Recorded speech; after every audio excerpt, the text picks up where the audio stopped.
aquí al 2025 un aspecto fundamental que va a evolucionar de la prensa es tener en cada redacción periodistas especializados en temas tan importantes hoy en día como el aspecto médico, el aspecto científico. Vamos a tener en nuestras redacciones periodistas más especializados en este tipo de fuentes que de pronto en estos días no habíamos tenido tan en cuenta, pero luego de esta crisis por la que estamos pasando vamos a ponerle el ojo más seguido. Muchos aspectos, ya la prensa tiende más a lo digital, ya no, la gente no espera el periódico, no espera el papel como tal, sino que es una prensa que es más inmediata, que reporta hechos en tiempo real y que por supuesto pues está siempre pendiente de todo y es más inmediata. La inmediatez hoy en día pues prima mucho con todo este mundo y esta transformación de lo digital. Sin duda, de aquí a 5 años, creo que la prensa se va a concentrar en la parte virtual, que es además por la que ahora están empezando a cobrar y por supuesto la que más consumimos gracias a nuestros dispositivos móviles, a los computadores, etc.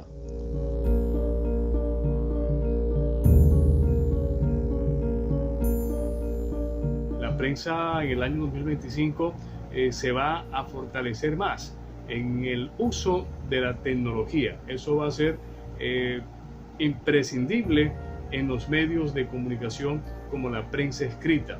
La prensa escrita no va a desaparecer en el año 2025, se va a mantener, se va a fortalecer. No va a estar como los medios estos de periódicos de tamaño universal, sino que va a ser más de contenido en tamaño tabloide. Yo no creo que desaparezca.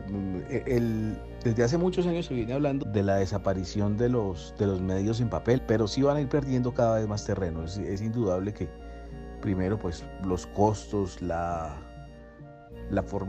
que cuesta preparar un periódico, una revista, son costos altos que hoy la publicidad lo sostiene, pero no sé hacia el futuro qué tanto vaya a moverse. Así que en ese orden de ideas, yo creo que en 5 años de pronto no habrán desaparecido, pero sí van a seguir perdiendo mucho terreno. De pronto va a evolucionar a otro tipo de formato, como experiencias que han resultado exitosas. El caso de ADN aquí en Colombia nos dice que de pronto la prensa irá mutando hacia ese estilo y fortaleciendo cada vez más su versión digital. Sin embargo, personalmente creo que todavía hay mucho público para la prensa escrita. Hay gente que no abandona el romanticismo de tener el periódico cada día en la mañana, de oler las páginas de un periódico, la tinta, y creo que todavía no ha llegado el momento y por mucho tiempo no llegará el momento. Repito, puede que vaya cambiando, evolucionando a otro tipo de negocio, otro tipo de formato, pero eso no va a desaparecer.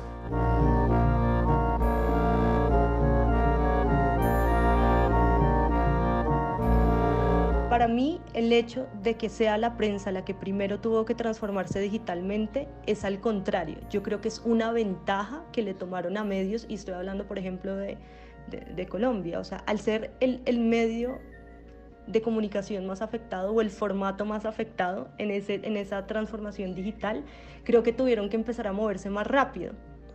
Ahora, siempre se creyó en un principio que ser digital era simplemente pasar los textos del impreso a una URL o a una página de internet, y eso no es suficiente.